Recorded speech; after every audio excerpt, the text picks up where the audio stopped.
আসসালামু আলাইকুম, সবাই কেমন আছেন? আশা করি সবাই ভালো আছেন। আজকে আমি পাস্তা রান্না করব বাচ্চাদের জন্য। বাচ্চারা সন্ধ্যাবেলা পাস্তা খেতে চাইছে, তো পাস্তার জন্য আমি মুরগি নিয়ে নিয়েছি আর যা যা নিয়ে নিয়েছি সেটা তো দেখতেই পারতেছেন সবাই।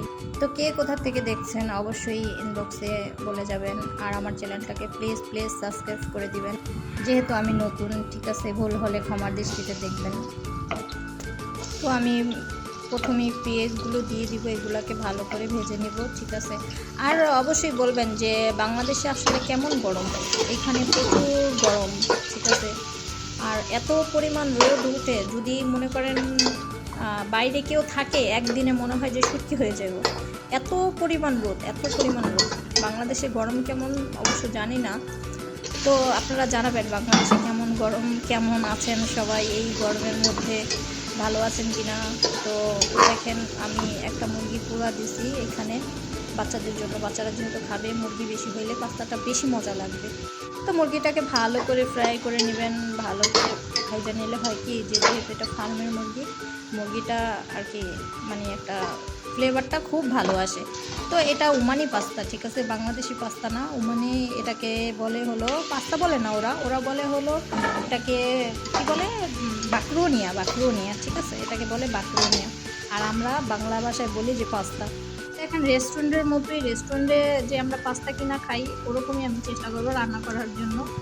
ঠিক আছে, জানি না কত দূর কী হবে। তো আমি একে একে সব ধরনের ময় মশলা দিয়ে দিয়েছি। দেখেন কালারটা কত সুন্দর আসছে, মাশাআল্লাহ, খুব সুন্দর লাগতেছে কিন্তু কালারটা দেখেন, ইয়ামি ইয়ামি হইতেছে। তো এইভাবে কিছুক্ষণ কষায় নেওয়ার পরে হালকা এটাকে কি বলে, সয়া সল যাদের বাসায় থাকে দিতে পারেন, বা টমেটো থাকলেও দেওয়া যায়, কিন্তু সয়া সল দিলে হয় কি কালারটা খুব সুন্দর আসে, অনেক সুন্দর দেখায়। যেহেতু এটা পাস্তাটা সাদা, আপনারা চাইলে সাদা করেও রান্না করে খেতে পারেন। ঠিক আছে, কিন্তু আমি এটাকে সাদা করে রান্না করব না, সব ময় মশলা যেহেতু দিয়েছি আমি এটাকে সুন্দর করে আর কি কালারিংভাবে রান্না করব। তো পাস্তাগুলো আমি আগেই সিদ্ধ করে নিয়েছি। এই পাস্তাগুলো এখন আমি এটার সাথে অ্যাড করে দিব, মিক্স করে দিব। তারপর হচ্ছে হলো ভালো করে নাড়াচাড়া করে নিয়ে নিব। এই পাস্তাটা কিন্তু আমাদের বাংলাদেশের বাচ্চারা খুব মজা করেই খেয়ে ফেলে। ঠিক আছে, যেমন আমরা পাস্তা খুব সাধারণত কম খাই, হয়তো দেখা যায় রেস্টুরেন্টে গেলে আমাদের পাস্তাটা বেশি খাওয়া হয়, কিন্তু বাসায় কিন্তু আমরা খুব কম রান্না করি পাস্তাটা খাই। বাসায় আমরা বাচ্চাদের জন্য রান্না করি নুডলস।